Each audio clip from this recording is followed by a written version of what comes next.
celebrate you if you can get that done in the first or the second year. So this is just my own experience that I wanted to share. I hope it's been useful. Good to see you, Stanley. Thanks. Thank you. One moment there, Thaka, sorry. Yes.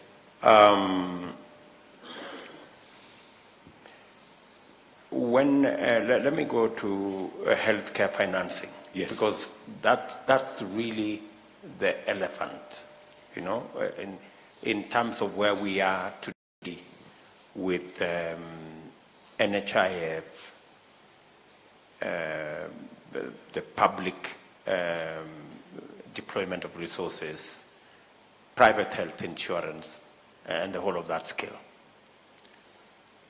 As has been said here, last year we spent in total public, out-of-pocket insurance, close to 550 billion on health.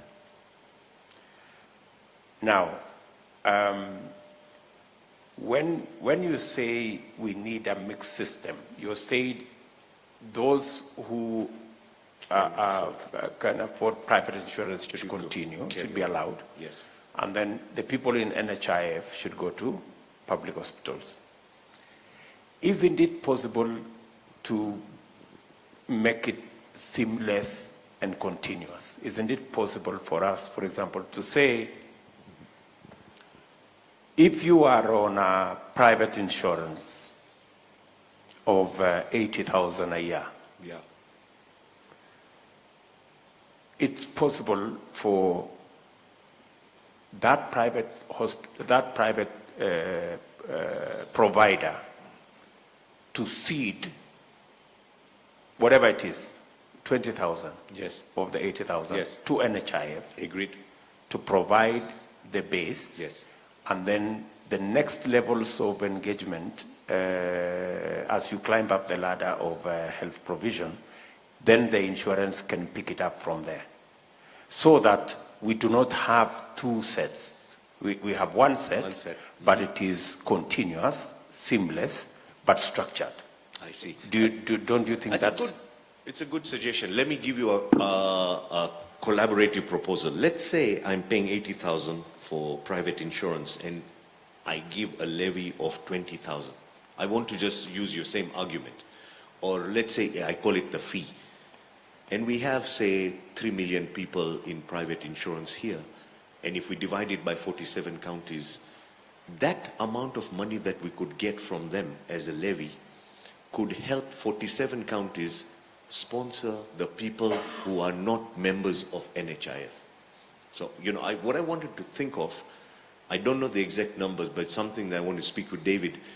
If we got enough money for the people who can afford, in a county there are two types of people. There are types of people who are employed and are members of current NHIF, sorted out. But DP, there are many people who are not members of NHIF. To me, that's your priority. A country will be judged by the people, by the system that looks after the vulnerable. How do we get the people who are not members of NHIF to be covered or to get care? And the dual system I was thinking of was, you were saying, let the basic be the standard and then let it be a continuous system. That's one approach. The second approach is, let it be separate systems, both public and private. I also want NHIF members to go to private. Let them choose. In fact, let them vote with their feet. That way the public sector will become better. But let the private sector pay a certain fee that will help many of the people who are not members of NHIF to get a fund. 47 counties. I'm trying to figure that out. And so we have more people who are covered and are catered for into the system. And those who are not members will end up going for primary health care anyway, which is tax-funded system. If you make our clinics fantastic, like you said, dispensaries, so there's no lack of doctors, where you are looking at health centers, believe me, you will put pressure on the private sector. Because as government pulls up its socks, we have to pull up our socks. And the whole system will go up. Sorry. Okay, maybe so that I can give it to David. I would not, Thaka, I would not go for the people who are paying private. I would not want them to pay a fee to NHIF to take care of indigents. No. Okay. Because we do not want to burden people unnecessarily. The public sector provides the base, and the base is available for everybody, right?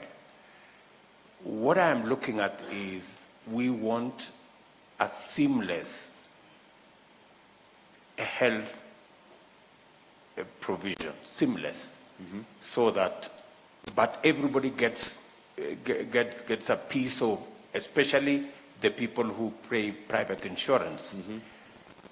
They should make their contribution like everybody else.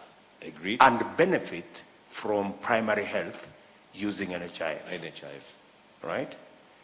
And NHIF will pay to the extent that everybody else on NHIF can get. And then from there, we can then make sure that they can benefit, but it has to be seamless. Maybe David can help me explain better. Let me elaborate Yes. so that Ramit can react. Okay, let's throw some numbers.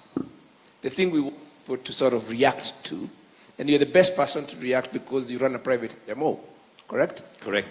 Now, we're trying to solve, let's first say 550 billion Yes. contributed as follows. Government and donors, 350. Insurance, including social and private, 50. That's NHIF and private. It's about 10%. Okay? 27% out of pocket, 150 billion. So we then do, but we say, that's 11,000 things per capita. Right. Or because we have 12 million households,